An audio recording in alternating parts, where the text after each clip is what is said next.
Bonjour et bienvenue, je suis Géraldine Massard, sophrologue, massothérapeute et maître Reiki. J'espère que vous allez bien et que vous prenez bien soin de vous et de ceux que vous aimez.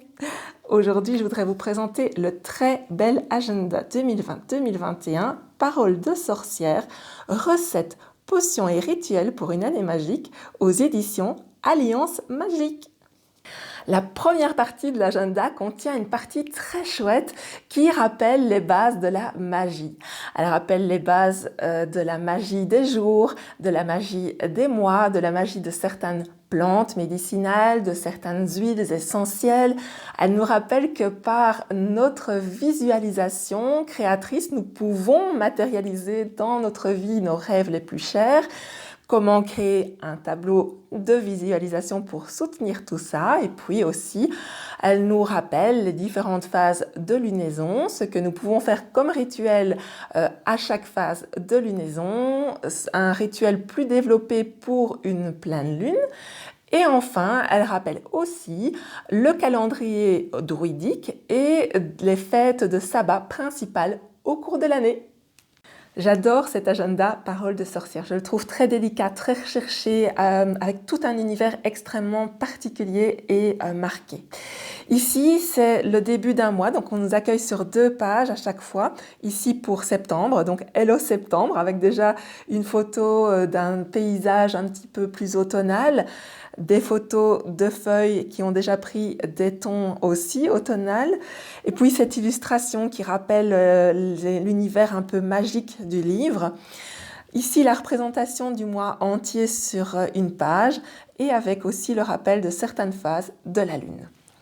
Ce qui est très chouette aussi, c'est qu'un peu plus loin chaque mois, on a aussi, ici c'est le mois de novembre, mais novembre au rythme de la lune. On vous invite à noter pour chaque jour comment vous vous êtes senti au fil des jours. Si vous étiez au top, bien, neutre, fatigué, motivé, malade, triste, en colère ou énervé. Et de remarquer peut-être au fur et à mesure du temps et des mois s'il y a des correspondances qui se marquent.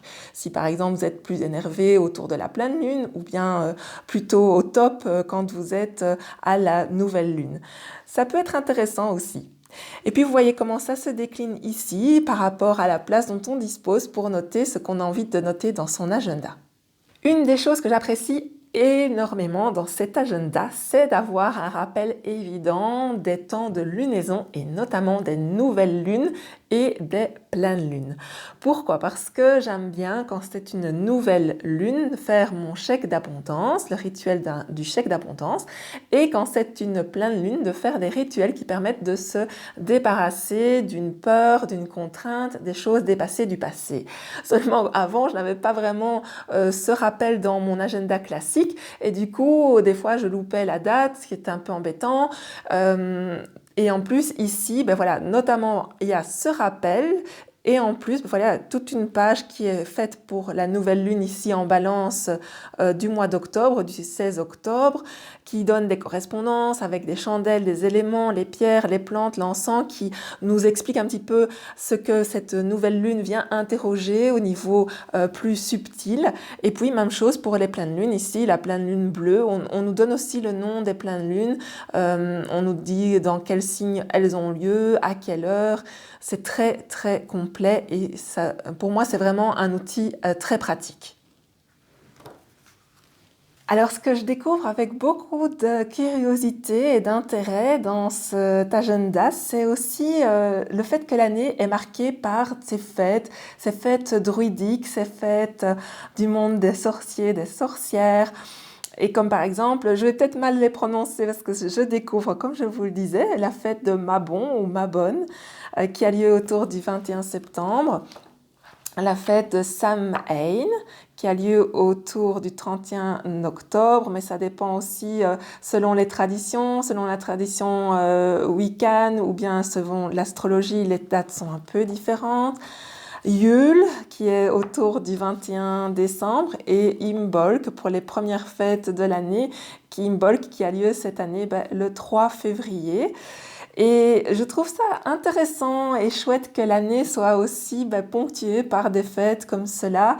Ça donne, je sais pas, un peu de magie vraiment à cette année qui se déroule. Cet agenda, il est aussi très riche parce qu'il nous propose aussi des recettes. Et par exemple, pour le mois de novembre, il y avait le pain de maïs ou le thé à la pomme et aux épices. Pour le mois de décembre, il y avait les étoiles de Yule qui sont des sortes de petits sablés de Noël qui ont eu chez moi beaucoup de succès.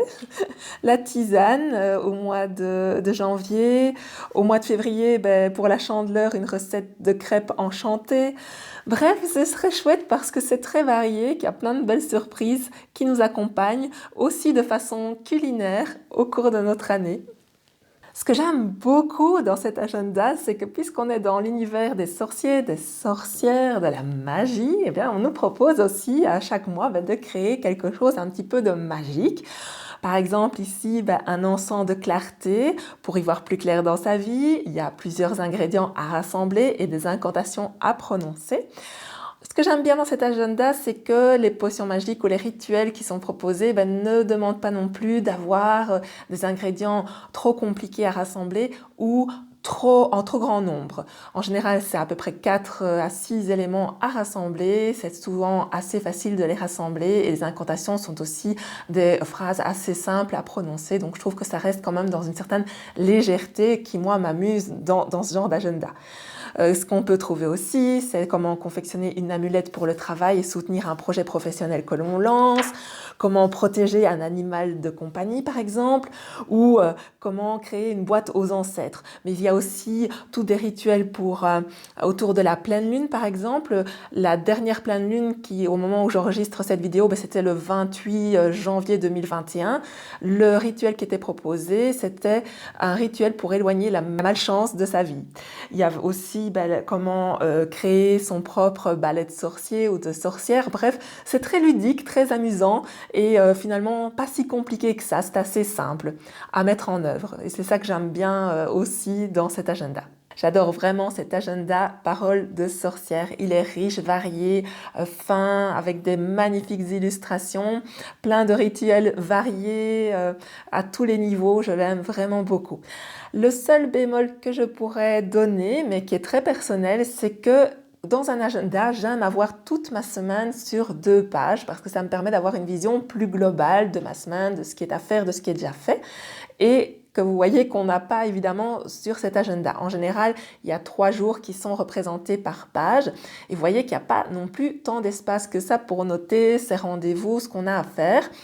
Donc finalement, ce que j'ai fait, c'est que j'ai pris mon parti de faire de cet agenda mon journal de la gratitude. C'est-à-dire que chaque soir, en tout cas pour ma part, on peut le faire aussi le matin, mais chaque soir, je note toutes les choses pour lesquelles je suis reconnaissante et les belles choses que j'ai vécues au cours de la journée. Donc il y a à peu près en général 5-6 lignes sur lesquelles je peux remplir et je commence chaque ligne par merci pour cette rencontre, merci pour cet appel, merci pour cette belle surprise, merci pour ce cadeau qu'on m'a apporté ou qu'on m'a offert, merci pour plein de choses, pour le soleil qui a brillé, pour le bus que j'ai eu tout de suite, pour toutes ces petites choses, mais ces petits miracles mais qui font que ma journée elle a été chouette et je trouve que c'est important de se rendre compte de toutes les belles choses qui nous arrivent chaque jour.